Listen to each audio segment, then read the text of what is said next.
السلام علیکم سر۔ وعلیکم السلام۔ سر مجھے آپ سے ایک بات کرنی تھی کہ یہ جو لڑکے ہیں آج کل لڑکیوں سے باتیں کر رہے ہیں موبائل فون پہ اور ڈیٹنگ کر رہے ہیں، پارٹیوں پہ جا رہے ہیں مختلف طرح کی، تو سر میں یہ کہہ رہا تھا کہ ہمیں بھی اجازت دیں سر۔ آپ کے ساتھ یہ کیسی بات کر رہے ہیں؟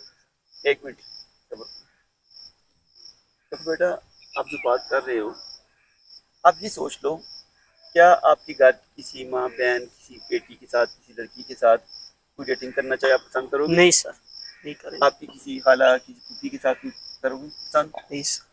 یار یہ اور لوگ بھی اس چیز کو پسند نہیں کرتے، جس طرح آپ کی غیرت ہے، آپ کی چیز غیرت کی گوارا نہیں کرتی ہے کہ آپ کے گھر کی کسی لڑکی کے ساتھ لوگ اس طرح کی حرکت کریں، ان کے ساتھ گپے ماریں، ہاں، اور ان کے ساتھ جو ہے ڈیٹنگ کریں، تو اور لوگ بھی پسند نہیں کرتے ہیں۔ جی سر۔ تو اللہ پاک سے دعا کرتے ہیں کہ اللہ پاک جو ہے آپ کی دل میں یہ چیز پیدا ہو رہی ہے، اللہ پاک اس کو معاف فرمائے، آمین۔ اللہ پاک آپ کی دل کو جو ہے پاک فرمائے اور آپ کی شرمگاہ کی حفاظت فرمائے۔ جی سر، بہت شکریہ، آپ نے ہماری آنکھیں کھول دی ہیں۔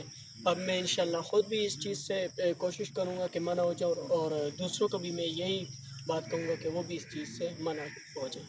تو یہ جو ہم بات کر رہے ہیں جی، یہ ہمارا یہ پیغام دینے کا مقصد یہ ہے کہ آج کل کے لڑکے پوری پوری رات دن جو ہے لڑکیوں کے ساتھ جو ہے گپے مارتے رہتے ہیں۔ کیا ان کو کبھی یہ خیال نہیں آیا کہ ان کی بیٹی کے ساتھ، ان کی بہن کے ساتھ، ان کے کسی رشتے دار کے ساتھ کوئی ایسی گپ لگا رہا ہوگا تو ان کو ان کی غیرت گوارا کرے گی؟ تو قدر نہیں گوارا کرتی، لہٰذا جس طرح آپ کی غیرت گوارا نہیں کرتی تو اور لوگوں کی غیرت بھی گوارا نہیں کرتی۔ اپنی نوجوانی کو اس چیز سے بچائیں، اپنے آپ کو پاک رکھیں، اپنے کریکٹر کو صاف رکھیں۔